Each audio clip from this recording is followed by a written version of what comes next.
Glória a Deus, bom dia meu irmão, bom dia minha irmã, bom dia você que está nos assistindo nesta manhã abençoada de domingo. É um prazer muito grande poder estar aqui mais uma vez para falar com você, para transmitirmos esta mensagem de fé do nosso culto matutino deste domingo. Que Deus possa desde já estar abençoando a sua vida.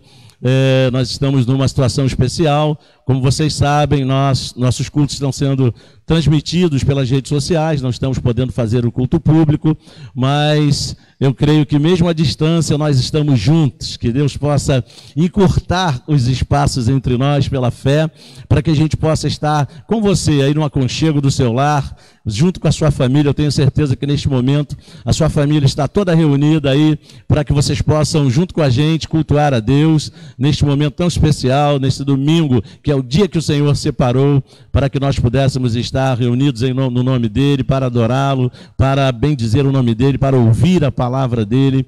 Então que você possa desfrutar deste momento tão especial, com alegria no seu coração, independente do que está acontecendo no nosso país, independente do que está acontecendo no mundo. A Bíblia diz que a nossa alegria, ela é sobrenatural, ela não depende das coisas aqui da terra. Então que, apesar de tudo que está acontecendo, você possa manter o seu coração alegre, porque a sua alegria é no Senhor, e a Bíblia nos garante que a alegria do Senhor é a nossa força.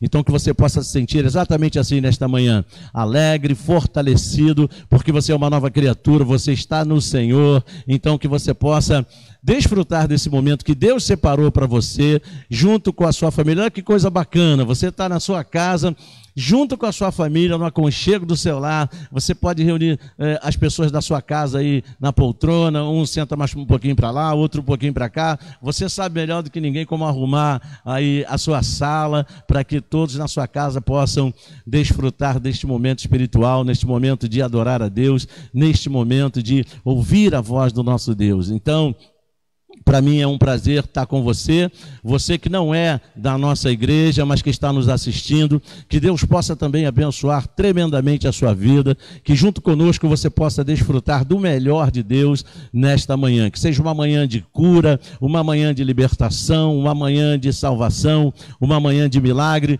uma manhã da manifestação do poder de Deus sobre a sua vida, em nome de Jesus. Graças a Deus.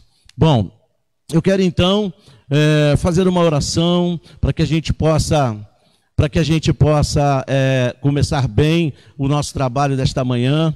Deus possa então, feche seus olhos, se você puder, feche seus olhos aí na sua sala, para que você possa fazer essa oração junto com a gente. Vamos lá então. Senhor meu Deus, em nome de Jesus, nós queremos te agradecer por este momento especial, por mais esta oportunidade que nós temos de estar aqui reunidos à distância, meu Deus, no teu nome, porque o Senhor encurta os espaços, o Senhor nos coloca agora no mesmo lugar, espiritualmente falando. Nós estamos juntos ao redor do Senhor, ao redor do trono da graça de Deus, para que juntos possamos, meu Deus, receber a tua bênção, mas antes de mais nada entregar a ti esse momento especial deste culto matutino, que nós possamos, Senhor, entregar a ti de todo o nosso coração, para que tudo se vá bem, para que o Senhor se agrade de nós. Então, meu Deus, pela fé, nós entramos diante do trono da graça de Deus, diante do grande trono do Senhor, do Rei dos Reis, do Senhor dos Senhores, para entregarmos a ti os nossos corações e as nossas vidas. Meu Deus, olha para nós,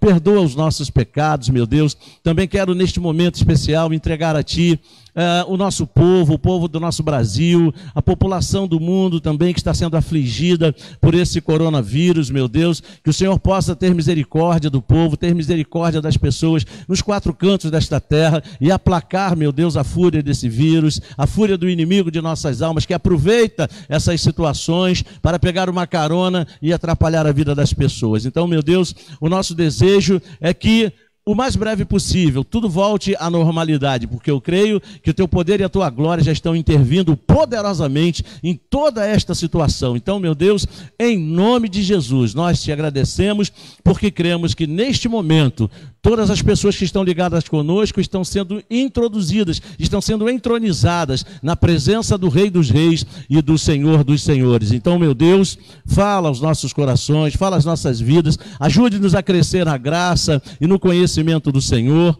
pois nós humildemente nos colocamos na tua completa e total dependência. Pedimos ao teu Santo Espírito que nos guie, que nos dirige e que fale aos nossos corações. Muito obrigado, meu Deus.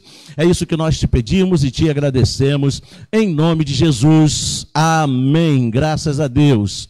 Bom, meus queridos irmãos e amigos, nós estamos falando nesses cultos da manhã sobre um assunto muito importante, que é exatamente a fundamentação da nossa fé. Ou seja, quais são os fundamentos, as bases da nossa fé, da fé verdadeira, da fé bíblica, da fé que nós temos que ter num Deus que pode todas as coisas, para que nós possamos agradar a Deus, porque a Bíblia diz que sem fé é impossível agradar a Deus, e assim podermos desfrutar de tudo aquilo que Ele tem para nós, do melhor que Deus tem para as nossas vidas. Então, que você possa usufruir o máximo que você possa, o máximo que você puder, aproveitar o máximo que você puder de tudo que vai ser ministrado aqui nesta manhã sobre a sua vida. E no domingo passado nós começamos a falar sobre esse assunto e nós percebemos a importância que Deus dá a essa questão da fé. Nós chegamos a falar aqui que a fé ela está presente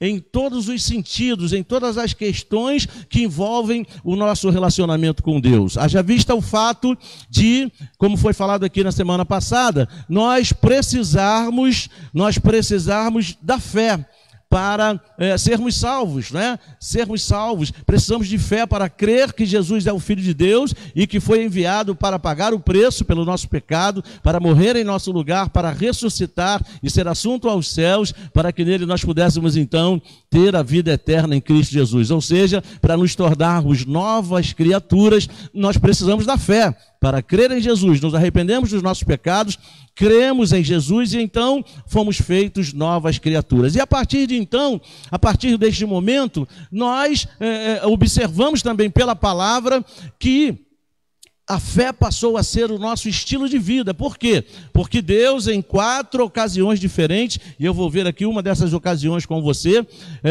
Ele disse para nós vivermos pela nossa fé. Lá em Romanos, capítulo 1, no versículos 16 e 17, a palavra de Deus diz assim: pois não me envergonho do Evangelho, porque é o poder de Deus para a salvação de todo aquele que crê, primeiro do judeu e também do grego, visto que a justiça de Deus se revela no Evangelho, de fé em fé, como está escrito, o justo viverá pela fé. Então perceba, o justo viverá pela fé. Veja que não é uma opção, Deus coloca como um estilo de vida, Deus coloca como a essência da vida do justo. O justo viverá pela fé. E se você for lá em Gálatas capítulo 3, versículo 11, você vai ver escrito lá: é evidente que pela lei ninguém é justificado diante de Deus, porque o justo viverá pela fé.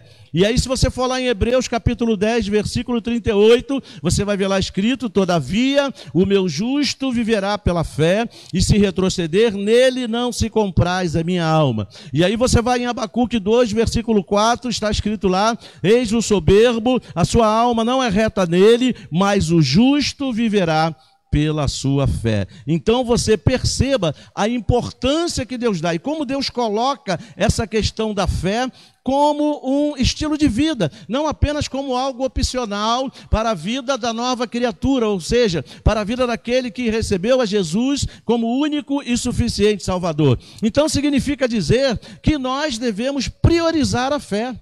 Nós temos que priorizar a vida pela fé. Então, a fé não é uma escolha, a fé não é um detalhe, a fé não é algo que passa a fazer parte, não, da nossa vida. A fé passa a ser a nossa própria vida com Deus. A fé passa a ser o nosso próprio estilo de vida com Deus. E nós vimos aqui, meus irmãos, que a fé é o ponto central da nossa relação com Deus. Tanto que lá em Hebreus 11:6 diz o quê? Sem fé não há como agradar a Deus. Sem fé não há a menor possibilidade de nós agradarmos a Deus. Então veja que não fica a opção, não fica uma possibilidade de ser diferente. Então, sem fé não há a mínima possibilidade de nós nos relacionarmos com Deus. Sem fé não há a mínima possibilidade de Deus olhar para nós e se agradar de nós. Então, fé passa a ser, na vida do justo, o ponto central da nossa relação com o nosso Deus. É uma maneira de viver,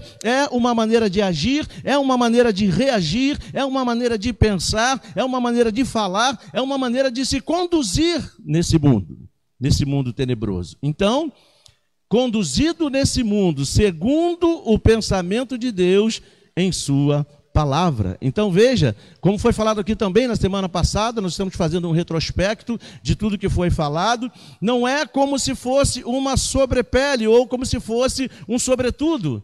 Não, a fé, ela é a própria pele, como foi falado aqui semana passada. Ela é a nossa própria pele. Então viver a fé verdadeira passa a ser algo que está agarrado em nós, não tem como tirar. Não tem como a gente arrancar a nossa pele, até dá, mas é muito dolorido, não é verdade? Então, é como se a fé fosse a nossa própria pele. Então, Deus ele faz questão de que nós vivamos assim, porque Ele coloca essa questão como o nosso estilo de vida.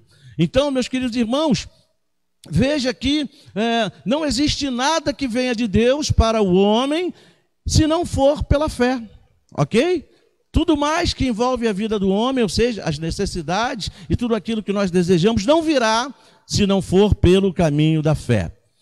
E também, meus queridos irmãos, o inimigo de nossas almas, o diabo, que a Bíblia chama de ladrão, ele veio para fazer três coisas. Ele veio para matar, ele veio para roubar e ele veio para destruir, como está lá no Evangelho de João, capítulo 10, no versículo 10. Então veja bem, esta é a intenção dele em relação à vida do homem.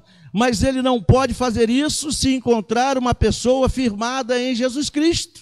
Se nós estamos firmados em Jesus, se nós estamos posicionados em fé na palavra do nosso Deus, na palavra do Senhor, diante das situações que nós enfrentamos na vida, Ele não vai ter a menor possibilidade de nos roubar, de nos matar ou de destruir tudo aquilo que o Senhor tem prometido para nós, tudo aquilo que o Senhor tem colocado diante de nós. Então nós poderíamos dizer que é o exercício da fé em Deus e na sua palavra que aplica resistência ao diabo. Veja que coisa interessante.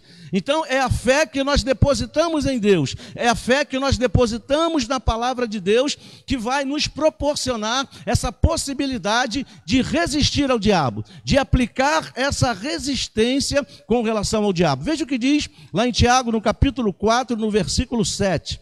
Tiago, capítulo 4, Epístola de Tiago, no capítulo 4, no versículo 7. Se você está com a sua Bíblia aí na sua casa, abra comigo lá em Tiago 4, versículo 7, diz assim: portanto, sujeitem-se a Deus, mas resistam ao diabo e ele fugirá de vocês. Vejam que coisa interessante. Resistam ao diabo. De que maneira a gente vai resistir ao diabo? Pelo exercício da fé.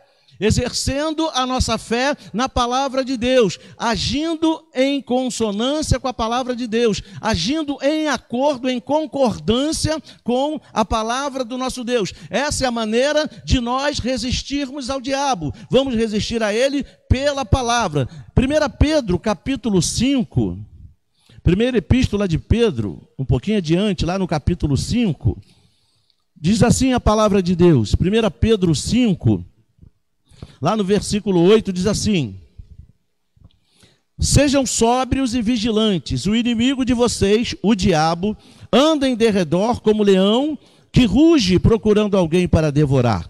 Resistam-lhe firmes na fé, certo de que os irmãos de vocês espalhados pelo mundo estão passando por sofrimentos iguais aos de vocês. Mas veja aqui o que interessa mais para a gente: resistam-lhe firmes na fé. Olha aí, mais uma vez, o exercício da fé aplicando resistência ao diabo. Veja que coisa interessante. Ou seja, Nós não vamos derrotar o diabo, não vamos resistir ao diabo com socos, com pontapés, não vamos resistir ao diabo com nenhuma arma humana. Pelo contrário, a orientação de Deus, pela sua palavra, é para que nós resistamos ao diabo pela fé. Então, é a nossa fé na palavra de Deus, é o fato de nós exercermos essa fé que vai exatamente aplicar essa resistência ao diabo. Veja bem, de um modo geral, as pessoas têm dificuldade de reconhecer, ou então não foram ensinadas, que a vida é um combate. Lá na primeira epístola de Timóteo, capítulo 6, versículo 12, ela mostra exatamente isso para nós. Ela fala de um bom combate da fé. 1 Timóteo, capítulo 6, eu vou ler para você aqui. 1 Timóteo, no capítulo 6, lá no versículo de número 12. 1 Timóteo capítulo 6, lá no versículo 12, diz assim. 1 Timóteo 6, versículo 12. Vamos lá. Combata o bom combate da fé. Tome posse da vida eterna para a qual você também foi chamado e da qual fez a boa confissão diante de muitas testemunhas. Então ele diz, combata o bom combate da fé. Veja que coisa interessante. Então existe um combate. E a gente pode ver aqui dois pontos muito importantes nesse combate. O primeiro ponto é que nós fomos chamados para combater através da fé. Aí eu pergunto para você, fomos chamados para combater com armas humanas? Fomos chamados para combater pela própria condição humana, com alguma coisa que venha desse mundo? Não, fomos chamados para combater através da fé. Então veja que não é um combate humano, ou seja, que não emprega meios humanos, não é um combate mental, não é um combate que é feito com a nossa mente, e também não é um combate intelectual, é um combate de fé. Então a vida cristã, meus irmãos, não é uma tentativa de um esforço humano para vencer o dia a dia. Veja que coisa interessante. Então, a nossa vida com Deus, a nossa vida cristã, não é aquela vida que eu vou me esforçar hoje para vencer as dificuldades que vão se apresentar nesse dia. Não é isso. Veja comigo aqui Tiago, capítulo 1, versículo 2. Tiago, capítulo 1, versículo 2, diz assim a Bíblia Sagrada. Tiago, capítulo 1, no versículo 2, diz assim: meus irmãos, tenham por motivo de grande alegria o fato de vocês passarem por várias provações, sabendo que a provação da vossa fé, que a provação da fé que vocês têm produz perseverança. Ora, a perseverança deve ter ação completa, para que vocês sejam perfeitos e íntegros, sem que lhes falte nada, ou seja, não tendo falta de nada. Então, perceba que coisa interessante, aqui fala sobre a provação da nossa fé. Então é interessante você perceber o seguinte, que nós não somos provados. Não é você que está sendo provado, não sou eu que estou sendo provado. Mas o que está em prova, o que está em xeque é a nossa fé. Olha que coisa interessante. É a nossa fé que é provada. Veja que coisa interessante. E às vezes a gente diz, eu estou passando por uma grande provação. Eu estou passando, minha vida está na prova. Não, a sua vida não está na prova. O que está na prova é a sua fé. Que coisa interessante. E eu me lembro daquele cântico que diz, cada vez que a minha fé é provada. E é verdade, é a nossa fé que está sendo provada, e muitas vezes a gente não entende isso. A gente acha que o que está sendo provado sou eu, o que está sendo provado é a minha pessoa. Não é a sua pessoa, é a sua fé. Por isso que o diabo é o principal interessado em roubar a nossa fé. Você sabia disso? Porque ele sabe que se ele roubar a nossa fé, ele está atrapalhando o nosso estilo de vida. Ele está atrapalhando o modelo de vida que Deus determinou para cada um de nós. Esse então é o primeiro ponto. Nós fomos chamados para combater o bom combate da fé. Fomos chamados para combater através da nossa fé. E a segunda coisa interessante, a Bíblia fala sobre exatamente esse bom combate. Então significa dizer que se a Bíblia chama de bom combate, significa dizer que não é um combate ruim, você concorda? É um bom combate. Por quê? Porque as armas das quais nós dispomos são e serão sempre armas vencedoras em Deus. Você pode dizer aleluia aí na sua casa? São e sempre serão vencedoras em Deus. São e sempre nos conduzirão na vitória do Senhor. 2 Coríntios capítulo 10, vamos ver o que diz lá. Segundo aos Coríntios, no capítulo 10. Aleluia. Você pode dar um aleluia aí na sua sala? Segundo aos Coríntios, capítulo 10. No versículo 3 diz assim: porque embora andemos na carne, não lutamos segundo a carne, porque as armas da nossa luta não são carnais, mas poderosas em Deus para destruir fortalezas. Destruímos raciocínios falaciosos e toda arrogância que se levanta contra o conhecimento de Deus, e levamos cativo, preso, todo o pensamento à obediência de Cristo. Aleluia! Olha que coisa interessante. Então você perceba que as nossas armas definitivamente não são armas carnais, ou seja, não são armas que se usa aqui na terra, nos combates da terra. Elas são poderosas em Deus, elas são armas espirituais. E se tratando de fé, meu irmão e minha irmã, o nosso combate será sempre um combate vitorioso. Diga aleluia.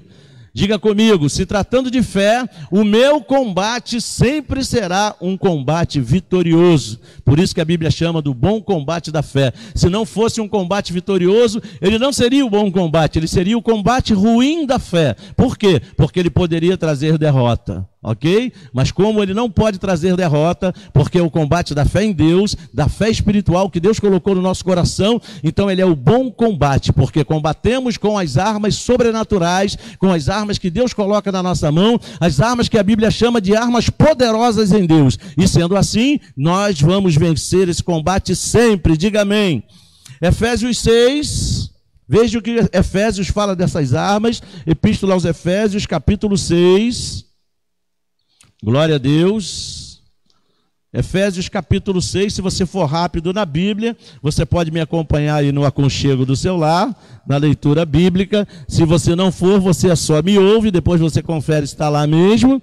Vamos lá. Efésios capítulo 6, no versículo 10, diz assim: quanto ao mais, sejam fortalecidos no Senhor. Aleluia. Quantos precisam de serem fortalecidos no Senhor?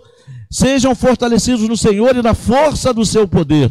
Vistam-se com toda a armadura de Deus para poderem ficar firmes contra as ciladas do diabo. Porque a nossa luta não é contra o sangue e a carne, mas contra os principados e as potestades, contra os dominadores deste mundo tenebroso, contra as forças espirituais do mal. Veja, contra quem são as nossas lutas? Nas regiões celestiais. Olha o que diz o versículo 13 agora. Por isso, peguem toda a armadura de Deus, para que vocês possam resistir no dia mal. Diga para quem está aí pertinho de você na sua casa: nós estamos resistindo ao dia mal com a armadura de Deus, para que vocês possam resistir ao dia mal, e depois de terem o quê? Vencido tudo, aleluia. Depois de terem vencido tudo, fala para quem está aí na sua casa com você: nós vamos vencer. Aliás, nós estamos vencendo tudo. Estamos vencendo o dia mal, estamos vencendo os inimigos espirituais que têm se levantado, estamos vencendo a doença, estamos vencendo tudo que tem se levantado contra nós. E ele continua dizendo: e depois de terem vencido tudo, permanecer inabaláveis. Aleluia. Olha aí, ó. Isso quer dizer, meu irmão, que se você estiver firmado no Senhor, quer dizer que se você estiver usando as armas espirituais, que são poderosas em Deus, que Ele tem te dado, que Ele tem colocado em suas mãos, através da sua santa e poderosa palavra, você vai vencer tudo. Venha o que vier, aconteça o que acontecer, você vai vencer em nome de Jesus. Você pode dizer: eu recebo essa palavra em nome de Jesus, então tome posse dessas armas que são poderosas em Deus e vença tudo aquilo que tem se levantado contra você. Não aceite a derrota, não aceite o importúnio. Você está no Senhor, você está usando as poderosas armas que Deus tem te dado, que são armas poderosas em Deus. Então vença todas essas dificuldades que tem se levantado em nome de Jesus. Diga: eu recebo em nome do Senhor. Glória a Deus.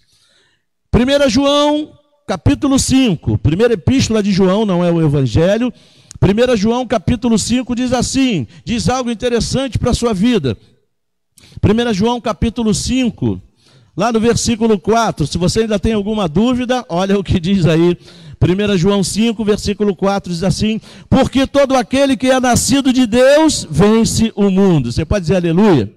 Todo aquele que é nascido de Deus. Quem é o nascido de Deus? Aquele que nasceu da água e do Espírito. Quem é aquele que nasceu da água e do Espírito? O justo do Senhor, aquele que tem que viver pela fé. Quem é aquele que nasceu da água e do Espírito? Aquele que foi feito nova criatura em Cristo Jesus. E se ele está nessa condição, na condição de nova criatura, na condição de justo, que tem como estilo de vida a fé que Deus estabeleceu, o restante do versículo continua dizendo: essa é a vitória que vence o mundo, a nossa fé. Vou ler na íntegra para você. Porque todo que é nascido de Deus vence o mundo, e esta é a vitória que vence o mundo. Qual é mesmo a vitória que vence o mundo? A nossa fé. Você pode dizer glória a Deus. A vitória que vence o mundo é a nossa fé. E você, nessa condição do justo que vive pela fé, você tem essa vitória ao seu dispor. Porque essa é a vitória que vence o mundo, a nossa fé. Ou seja, todas as dificuldades que se levantam no mundo, todas as dificuldades que se levantam na nossa vida, sejam elas quais forem, ou de que natureza forem, elas só serão vencidas pela fé no poder de Deus, pela fé na palavra de Deus, porque a palavra de Deus, ou seja, o Evangelho, como nós lemos aqui, no primeiro versículo bíblico que nós lemos hoje, de Romanos 1, 16, 17, diz que o Evangelho, ou seja, a palavra do Senhor, é o poder de Deus para a salvação de todo aquele que crê. Então nós vencemos pela fé na palavra, nós vencemos pela fé no próprio Deus, porque ter fé na palavra é ter fé no próprio Deus, porque a palavra é a boca de Deus. Você pode dizer glória a Deus? Você pode dar um aleluia bem gostoso aí no aconchego do seu lar? Balança as estruturas da tua casa aí, glorificando o nome de Deus, meu irmão, porque Ele está contigo aí para a glória do nome dEle. Aleluia. Jesus era o exemplo, como homem, como ser humano, de como a sua fé funcionava. Aleluia. Jesus, meus irmãos, operava pela fé, ou seja, tudo que Jesus fazia, tudo que Jesus operava no seu ministério, Ele fazia pela fé. Por quê? Porque primeiro Jesus conhecia a vontade de Deus. Aleluia. Jesus conhecia a vontade de Deus, então por isso ele podia operar pela fé, porque a fé que Jesus mostrava, a fé que Jesus operava, era a fé exatamente na palavra de Deus, era a fé exatamente na vontade de Deus. Então, se não houvesse, se não existisse o registro da vontade de Deus, o homem nunca poderia exercer uma fé vitoriosa. Nunca poderia exercer uma fé verdadeira. Por quê? Porque a base da nossa fé, o fundamento da nossa fé, o alicerce da nossa fé é exatamente a vontade de Deus, que é expressa através da sua palavra. Então veja bem, a nossa fé ela está baseada primeiro na vontade de Deus, que consequentemente vem também ser a nossa vontade. Veja que coisa interessante.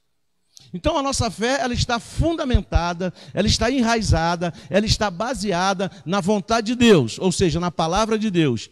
E, em consequência disso, passa a ser a nossa vontade. Por quê? Porque a gente não vive com a nossa fé baseada na palavra. A palavra não é a vontade de Deus, então nós poderemos dizer que a vontade de Deus é a nossa vontade. Que coisa linda!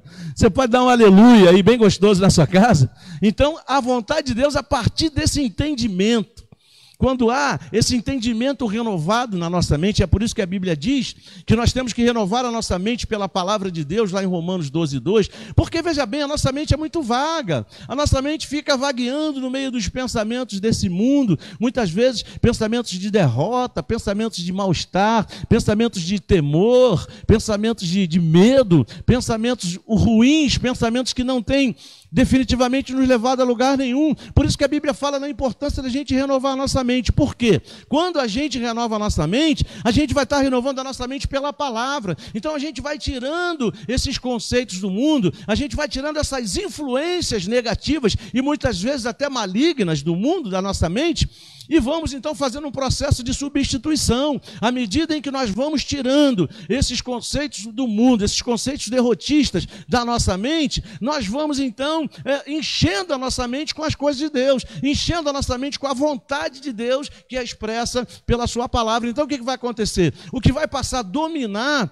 a nossa mente e consequentemente os nossos pensamentos vai ser exatamente a vontade de Deus. Então eu vou estar andando no centro da vontade de Deus, mas você perceba que tem que haver essa substituição, ok? Eu tenho que tirar o que tem me atrapalhado, e é interessante que no tempo em que nós estamos vivendo hoje, ou seja, nos dias em que nós estamos vivendo hoje, no tempo dessa pandemia, é muito fácil a gente encher a nossa mente de pensamentos derrotistas, é ou não é? A gente fica olhando aí as estatísticas pelo mundo afora, e a gente fica olhando aí as estatísticas aqui no nosso próprio país, no Brasil, no nosso estado, e se a gente não vigiar, meus irmãos, a gente acaba ficando temeroso demais. A gente acaba se assustando demais. Ai, meu Deus, e agora? Esse negócio está chegando aqui, esse negócio vai chegar aqui na minha casa. E muita gente no nosso meio não consegue dormir, muita gente que são servos de Deus não conseguem ter paz, não conseguem ter sossego. Por quê?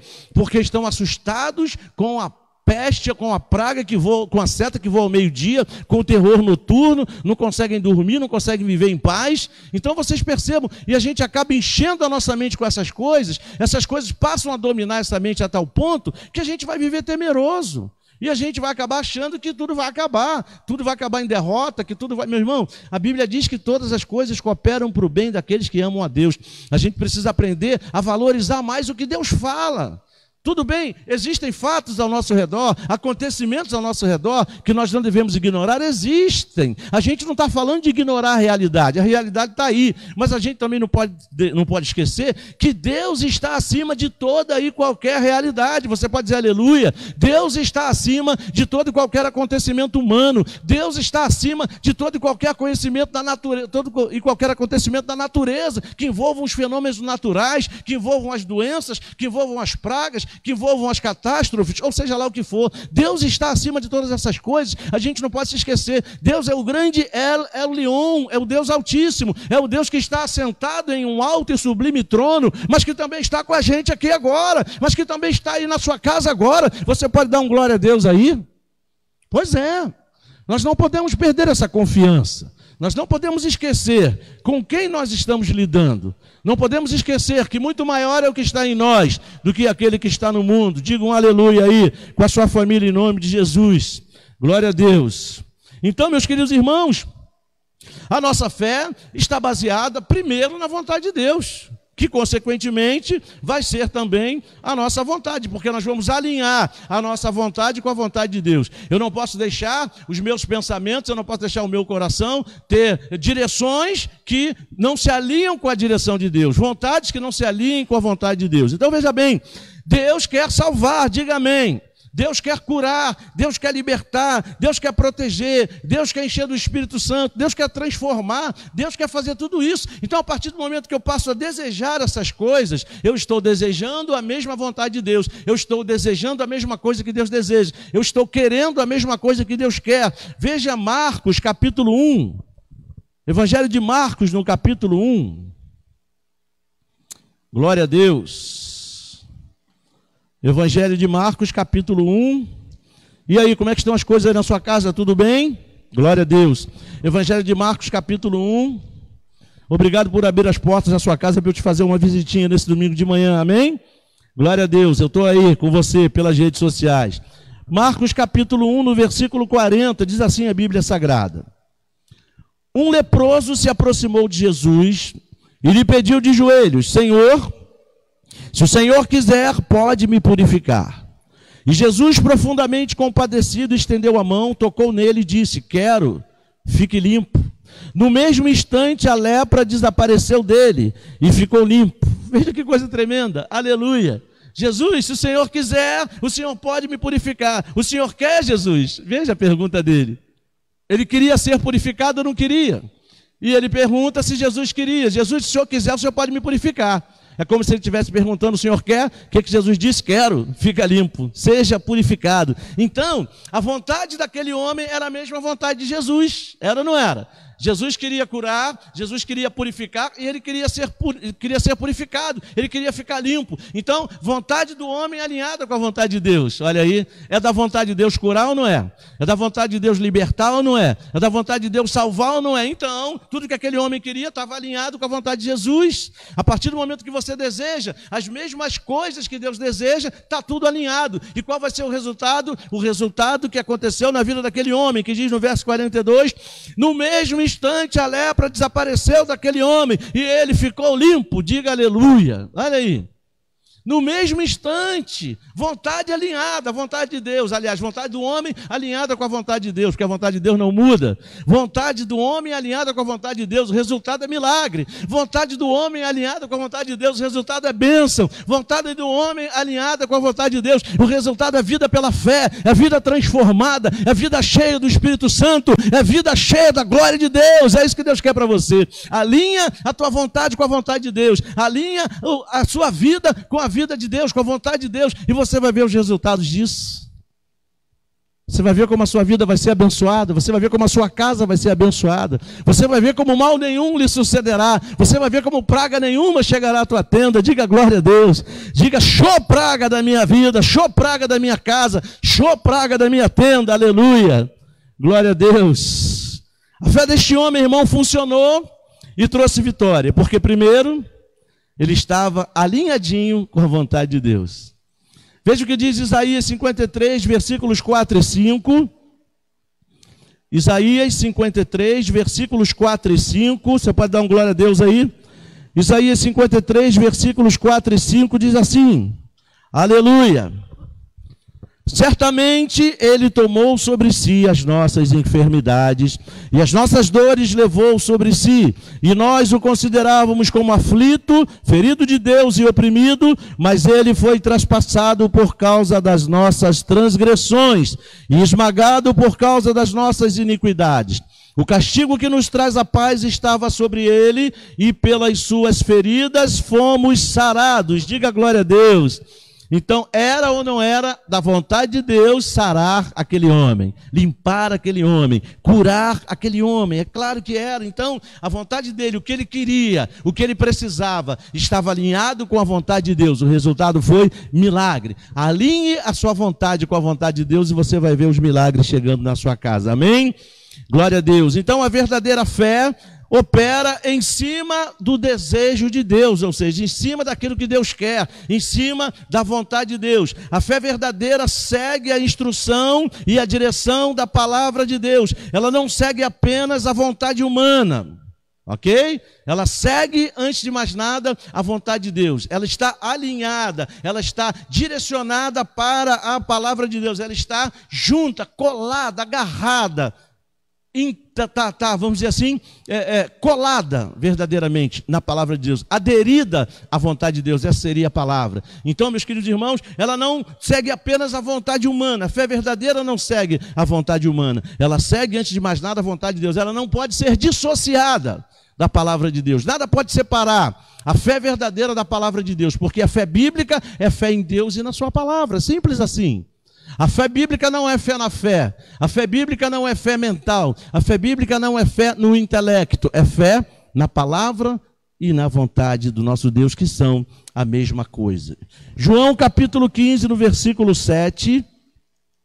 João capítulo 15, no versículo 7. Veja o que diz a Bíblia. João 15, no versículo 7. Amém. Todo mundo está com a Bíblia em casa aí? Dessa vez você não precisou trazer a Bíblia para a igreja. Você está em casa, né? João 15, versículo 7 diz assim: se permanecerem em mim e as minhas palavras permanecerem em vocês, pedirão o que quiserem e lhes será feito. Então veja, se permanecerem em mim e as minhas palavras permanecerem em vocês. Essa é a condicional para se pedir o que quiser, e aí Jesus atenderia, e assim seria feito. Então veja que não tem como separar. Jesus poderia dizer assim, ó: não precisa que as minhas palavras estejam em vocês, não precisam permanecer em mim e nem na minha palavra, e vocês podem pedir o que quiser que vai ser feito. Foi isso que ele disse? Não, ele não separou as coisas, ele falou, ó, se vocês permanecerem em mim e as minhas palavras permanecerem em vocês, aí sim vocês pedirão o que quiserem e assim será feito com vocês. Veja que coisa tremenda. Então não há como separar a fé da palavra, porque a base da diz que a fé vem pelo ouvir e o ouvir pela palavra de Deus. Amém? Em algumas versões, a fé vem pela pregação e a pregação pela palavra de Deus. Amém? Então não há como separar. Glória a Deus. Então quero ver agora com você algumas situações que são necessárias e outras que são desnecessárias. Algumas provas, algumas situações que a gente precisa passar e outras que a gente não precisa passar. Quero ler com você Romanos 1,17, que diz, o meu justo viverá pela sua fé. Também em Gálatas 2, verso 20, diz assim, agora já não sou eu quem vivo, mas Jesus Cristo vive em mim. Segundo aos Coríntios, capítulo 5, segundo aos Coríntios, capítulo 5, no versículo 7, diz assim, porque andamos por fé e não pelo que vemos. Diga amém.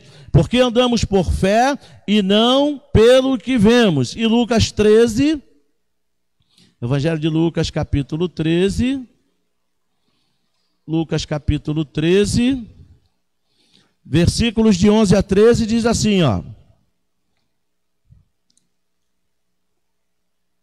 E chegou ali uma mulher possuída de um espírito de enfermidade, havia já 18 anos, ela andava encurvada sem poder se endireitar de modo nenhum. Ao vê-la, Jesus já chamou e disse, mulher, você está livre da sua enfermidade. Veja que coisa interessante. Então, meus irmãos, a maior parte das pessoas do mundo e do povo de Deus vivem debaixo de um sofrimento que poderia ser evitado se soubessem as bases da fundamentação da nossa fé em Deus. Se soubessem como a fé vem, se soubessem como a fé funciona, se soubessem onde está estabelecida a nossa fé e como essa fé é liberada. Então, muitas vezes nós passamos por determinadas situações, não são todas elas, é claro, que geram alguns sofrimentos que poderiam ser evitados em nossas vidas se nós conhecêssemos mais as bases da fundamentação da nossa fé, se nós conhecêssemos mais aonde a nossa fé está ancorada, aonde a nossa fé está depositada, aonde a nossa fé está sustentada. Jesus, então, ele associa uma situação de sofrimento constante com a falta de conhecimento de uma das bases da aliança de Deus com o seu povo. Então, não existe fé e nem fundamentação da fé sem conhecer a verdade da aliança que nós temos com Deus, através da sua palavra. Então, uma boa parte das situações que geram sofrimentos poderia ser evitada se nós conhecêssemos um pouco mais das bases da nossa fé. Os sofrimentos e as aflições pelas quais passamos em si são inerentes a este mundo decaído, ou seja, advêm, fazem parte, estão inseridos nas questões desse mundo decaído. São oriundos deste mundo decaído. Então vamos ver aqui, por exemplo, a declaração que Jesus fez com relação a isso, que está lá em João, capítulo 16, é um texto bem conhecido nosso, é bastante citado nas nossas igrejas, é um texto que diz assim, no mundo vocês passarão por aflições. Vejam que coisa interessante. No mundo vocês terão aflições, contudo tenham ânimo, porque eu venci o mundo. Em algumas versões está assim, mas tem de bom ânimo, porque eu venci o mundo. Glória a Deus. Então vocês percebam que algumas situações, alguns sofrimentos, nós vamos ter que passar. Só que nós não podemos classificar tudo acreditando que são sofrimentos necessários. Não podemos misturar as coisas. A visão bíblica classifica os sofrimentos como necessários e desnecessários. O que isso quer dizer? Tem sofrimentos que nós vamos ter que passar, mas tem outros que nós não precisaríamos passar. Vamos falar então sobre essas duas questões do sofrimento que é necessário e do que não é, e vamos explicar um pouquinho melhor isso. Então vamos lá, o sofrimento que é necessário a gente passar. A carta de 1 Pedro é um exemplo clássico do sofrimento necessário que faz parte da nossa vida de fé. Vamos lá, Pedro escreve para aqueles que estão na dispersão, ou seja, espalhados pelo mundo por causa da perseguição e sofrendo por serem verdadeiros crentes em Cristo Jesus, numa sociedade pagã que hostilizava eles o tempo inteiro. Então veja bem, 1 Pedro, capítulo 1, quero ler com você aqui. 1 Pedro, capítulo 1, primeira epístola de Pedro. Não é primeira epístola de Pedro, isso mesmo. Antes de 1 João. Deixa eu abrir a minha Bíblia aqui. 1 Pedro, capítulo 1, versículos 3 a 9. Diz assim. 1 Pedro 1, versículos 3 a 9. Bendito seja o Deus e Pai de nosso Senhor Jesus Cristo, que segundo a sua grande misericórdia, nos regenerou para uma viva esperança, mediante a ressurreição de Jesus Cristo dentre os mortos, para uma herança que não pode ser destruída, que não fica manchada, que não murcha e que está reservada nos céus para vocês, que são guardados pelo poder de Deus, mediante a fé, para a salvação preparada para ser revelada no último tempo. Aleluia. E ele continua dizendo aqui: nisto vocês exultam, embora no presente, por breve tempo, se necessário, sejam contristados por várias provações, olha aí, para que uma vez confirmado o valor da fé que vocês têm, e quem tem fé em Deus, diga amém, muito mais preciosa do que o ouro perecível, mesmo apurado pelo fogo, resultem em louvor, glória e honra na revelação de Jesus Cristo. Olha que coisa tremenda, meus irmãos. Olha de que maneira Deus enxerga a fé que nós temos nele. E o versículo 8 continua dizendo: mesmo sem tê-lo visto, vocês o amam, mesmo não o vendo agora, mas crendo nele, exultam com uma alegria indescritível e cheia de glória, obtendo o alvo dessa fé, a salvação da vossa alma. Aleluia, olha que coisa tremenda.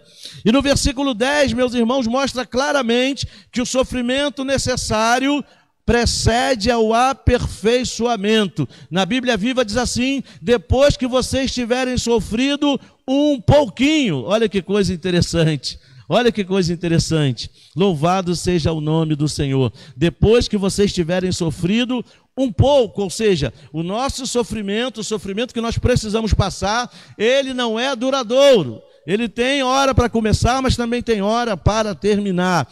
Então a maneira de Deus trabalhar a sua vontade em nós é através do aperfeiçoamento das nossas vidas. E isso implica um sofrimento necessário. Ninguém é aperfeiçoado na boa vida. Ninguém é aperfeiçoado no frescor, no gelo. Não, é aperfeiçoado no fogo. Como é que o ouro é depurado? Ele compara a nossa fé, diz que ela é mais importante do que o ouro depurado no fogo. Olha aí.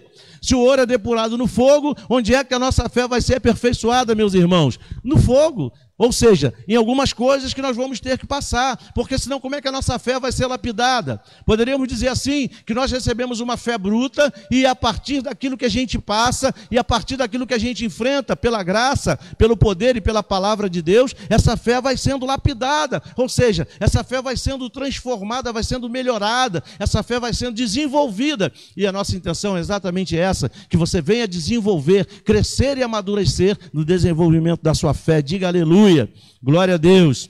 Muitas vezes a maneira correta de viver a fé não se encaixa na visão que nós temos sobre a vida de fé. Então viver a fé não é fazer tudo o que eu quero em nome de Jesus. Viver a fé que vence é viver uma fé dirigida por Deus, que em muitas ocasiões traz certos graus de sofrimento na carne. Então veja bem, essa fé que a gente vive, ela precisa ser dirigida por Deus. É Deus que vai nos dirigir, é Deus que vai nos direcionar. E muitas vezes nessa direção vão surgir alguns percalços pelo caminho. É só você analisar a vida de Jesus.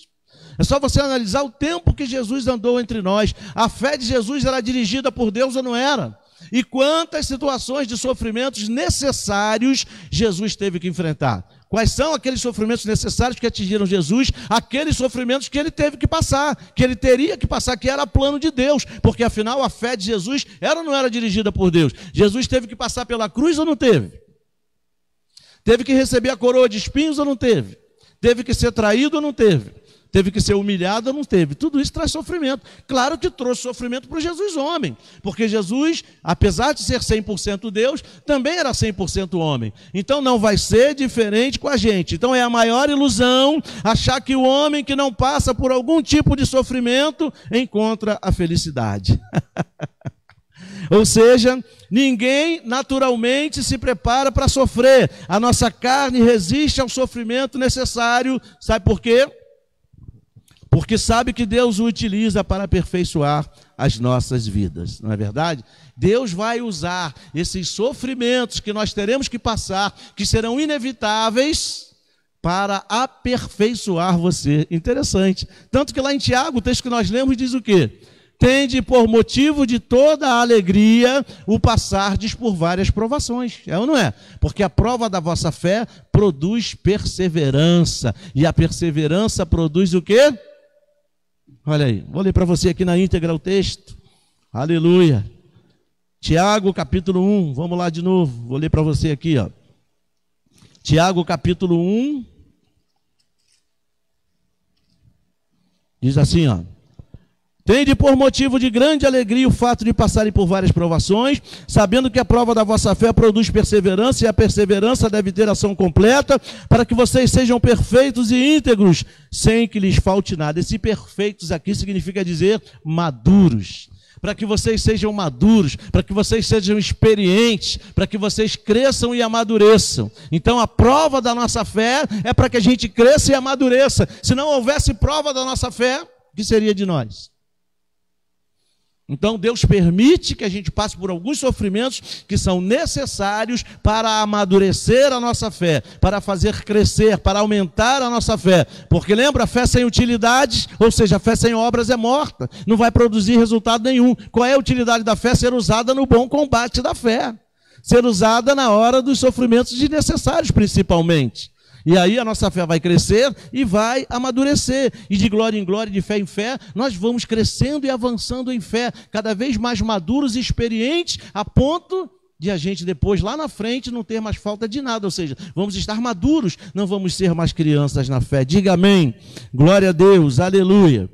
Talvez estejamos lutando, nos recusando a passar por essa ponte, mas é o único caminho de verdadeira mudança interior. Jesus é o maior exemplo disso. Lá em Hebreus, no capítulo 5, Hebreus capítulo 5, aleluia, Hebreus capítulo 5, no versículo 8, diz assim,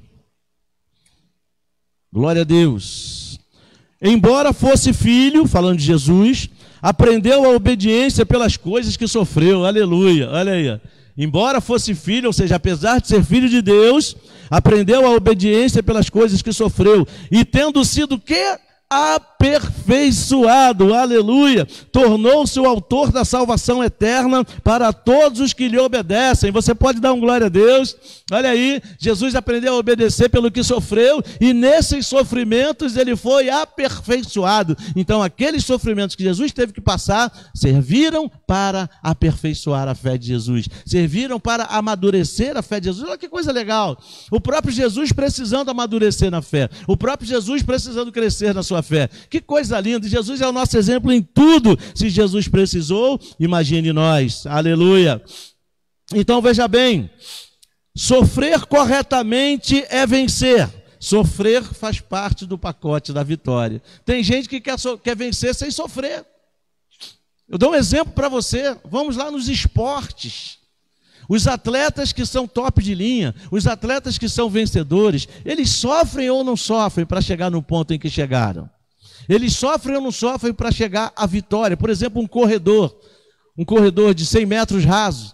Quanto um corredor sofre para chegar em primeiro lugar? Quantos treinamentos exaustivos ele tem que fazer? Quantas preparações específicas ele tem que fazer para chegar na vitória?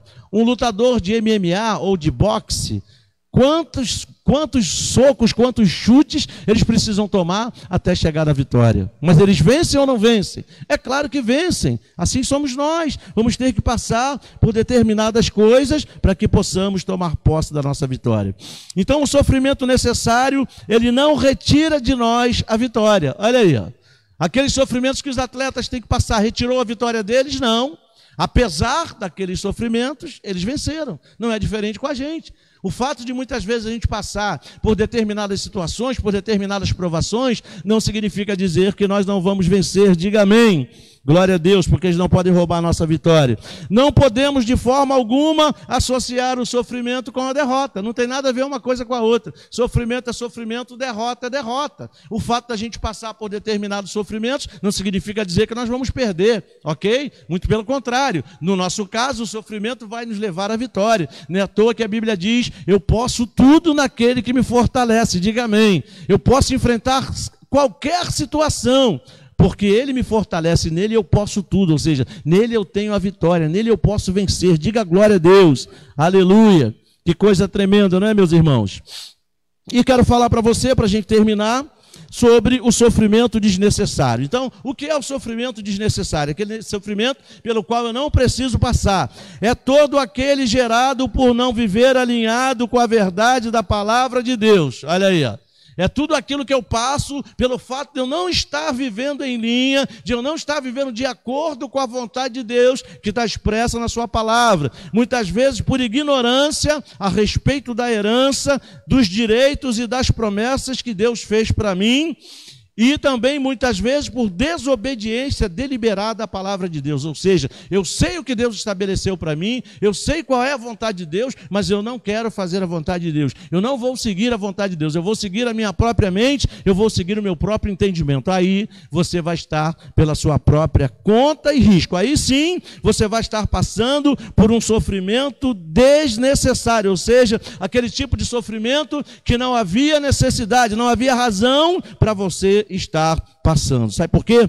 Lá em Gálatas 6, 7, 8 diz que nós colhemos o que plantamos. Fala da lei da semeadura. Tudo aquilo que a gente vai plantar nós vamos colher. Então, se eu planto obediência à direção de Deus, se eu planto obediência à palavra e à vontade de Deus, que são a mesma coisa, eu vou colher vitória.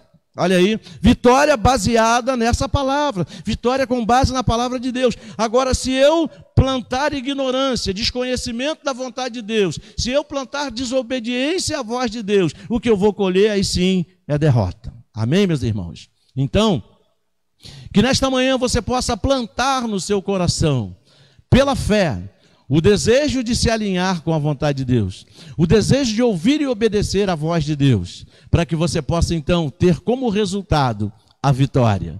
Porque a nossa vitória está na palavra, a nossa vitória está na vontade, a nossa vitória está na direção de Deus, que sempre vai nos direcionar, sempre vai nos conduzir à verdade da sua palavra. Então, quando essa verdade cria raízes, quando essa verdade se abriga no meu coração, certamente eu vou passar a viver, eu vou passar a andar, eu vou passar a pensar e agir de acordo com essa vontade, alinhado com essa vontade. E aí eu vou estar exercendo a minha fé, eu vou estar dando asas à minha fé, e aí certamente o resultado disso, o desfecho disso, vai ser a vitória sobre tudo aquilo que Deus já estabeleceu para a minha vida. Eu vou estar pela fé, tomando posse de todas as promessas, vendo acontecer diante dos meus olhos todas as bênçãos que o Senhor prometeu para mim, porque se está na palavra e eu passo a viver alinhado com esta palavra, certamente Deus vai honrar a sua palavra e os milagres vão alcançar a minha vida. Amém? Então, guarda isso no teu coração. O meu justo viverá pela sua fé. Semana que vem nós vamos falar um pouquinho sobre essa justiça de Deus. O que é essa justiça de Deus? Quem é que está nessa condição do justo de Deus e que pode então exercer essa fé vitoriosa em tudo aquilo que Deus prometeu para nós através da sua palavra. Que Deus possa te abençoar. Eu quero orar agora com você, quero orar aí com a sua família, para que Deus possa continuar revelando no seu coração, para que o Espírito Santo possa revelar mais coisas ao seu coração e assim a gente possa então estar desfrutando de tudo aquilo que o Senhor trouxe para nós, para a honra e para a glória do nome dele. Amém? Quero orar com você então. Se você puder, feche seus olhos aí na sua casa, no aconchego do seu lar. Vamos falar com Deus.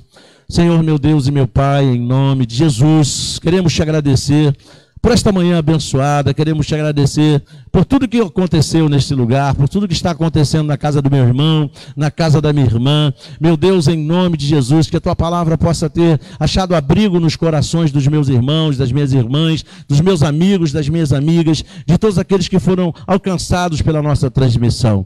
Meu Deus, em nome de Jesus, eu quero colocar em nome diante de ti neste momento a vida de Neide Farias, que está sentindo dores no seu corpo. Eu quero colocar também diante de ti não só a vida de Neide, mas também a vida de todos os enfermos, de todos aqueles que estão nos assistindo e que estão passando por um momento de doença, por um momento de enfermidade. Meu Deus, a tua palavra nos diz que o Senhor levou sobre si todas as nossas enfermidades, todas as nossas dores. A tua palavra também nos diz que pelas tuas chagas nós fomos sarados. Então, meu Deus, nós acreditamos num Deus que cura, temos fé na cura divina, temos fé na cura do céu para todas as nossas doenças, para todas as nossas enfermidades. Então, meu Deus, neste momento nós enviamos uma palavra de cura sobre a vida daqueles que estão enfermos. Meu Deus, visita agora, desde a planta dos pés até o fio de cabelo, com a tua unção para curar. Visita a vida de Neide e de todos aqueles que estão enfermos nessa hora. Meu Deus, que a tua unção de cura, a tua unção poderosa, sobrenatural para curar, esteja percorrendo agora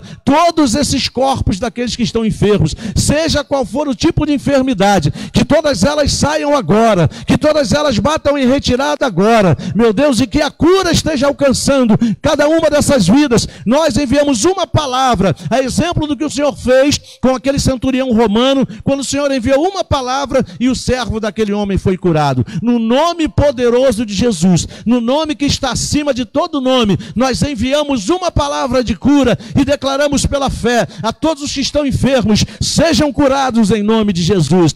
Meu Deus, que aqueles que estão presos a determinadas situações, que aqueles que estão, meu Deus, acorrentados pelo mal, sejam libertos agora em nome de Jesus. Quebra, Senhor, as correntes que prendem, quebra as correntes daqueles que estão cativos, meu Deus, e liberta de todo mal, liberta de todo espírito contrário à tua vontade, liberta, meu Deus, de tudo aquilo que possa estar causando dano, seja em que área da vida for, seja nas finanças, seja no casamento, seja em qualquer relacionamento deste homem, desta mulher. Meu Deus, que essas correntes sejam quebradas agora, em nome de Jesus. Meu Deus, nós também queremos enviar, meu Deus, uma palavra para todos aqueles que estão enlutados, para todos aqueles que perderam um ente querido. Meu Deus, em nome de Jesus, que o teu Santo Espírito esteja nessa hora consolando todos os corações, que o teu Santo Espírito seja o bálsamo nesse momento sobre todas essas feridas e que ele possa cicatrizá-las, meu Deus, para a honra e para a glória do teu nome. Meu Deus, toma tudo em tuas mãos, toma a tua igreja em tuas mãos, toma a tua igreja representada pelas igrejas do nosso Brasil, pelas igrejas dos 4 cantos desta terra, que o Senhor possa estar abençoando agora cada líder, cada pastor, cada diácono, cada evangelista, cada presbítero. Meu Deus, abençoa esses homens, abençoa essas mulheres que têm se colocado na brecha, que têm orado, que têm jejuado, que têm clamado, meu Deus, por toda essa pandemia que está acontecendo no nosso Brasil e do mundo. Meu Deus, em nome de Jesus, nós clamamos a Ti, meu Deus, dê um basta em toda essa situação, que toda essa situação de vírus esteja agora repreendido, esteja, meu Deus, detido, esteja, meu Deus, preso, esteja amarrado em nome de Jesus, e que haja cura, meu Deus, que a tua unção de cura possa, meu Deus, permear toda essa terra, percorrer os 4 cantos dessa terra, levando cura para todos aqueles que estão acometidos por essa moléstia, para a glória do teu nome. Senhor, em nome de Jesus, eu quero te agradecer por tudo, pela fé que o Senhor colocou em nossos corações, que nós temos o privilégio de viver por ela. Meu Deus, muito obrigado, porque só o Senhor é Deus e és poderoso para fazer infinitamente mais do que nós possamos pedir ou pensar. Por tudo isso, meu Deus, eu te louvo e te agradeço em o nome de Jesus, e que todos digam amém, glória a Deus. Agora eu quero convidar você para estar conosco logo mais, a partir das 19 horas, nesses mesmos canais, nessas mesmas redes sociais, que nós vamos estar transmitindo o nosso culto de louvor e adoração, a partir das 19 horas, direto aqui da Igreja de Nova Vida, em Itaipu. Então, que você mais uma vez abra a porta do seu lar, reúna a sua família, para que nós juntos possamos estar adorando ao Rei dos Reis e Senhor dos Senhores. Vamos estar entoando louvores a Deus, fazendo as nossas orações e meditando juntos na poderosa palavra do nosso nosso Deus e pela fé, recebendo tudo aquilo que Deus tem para nós, ao oferecermos a Ele os nossos corações e as nossas vidas. Ofereça hoje, mais uma vez, o seu lar a Deus, que a tua casa seja uma casa cheia da presença de Deus, cheia da glória de Deus e com a certeza no teu coração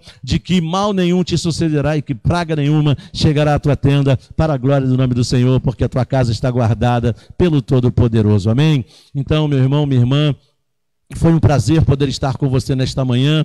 O meu desejo, o desejo do meu coração, o desejo dos meus irmãos que estão aqui operando para que essa transmissão aconteça com a gente, é que Deus abençoe a sua vida de forma rica, de forma abundante e de forma muito poderosa. Amém? Então, vejo você logo mais às 19 horas, nesses mesmos canais de transmissão, se assim o Senhor nos permitir. Tenha um domingo lindo, um restante de domingo abençoado, cheio da presença de Deus, e que Deus abençoe a sua vida rica e abundantemente. Um beijo no seu coração. Tchau, tchau. Fique com Deus e até a próxima, se o Senhor assim nos permitir.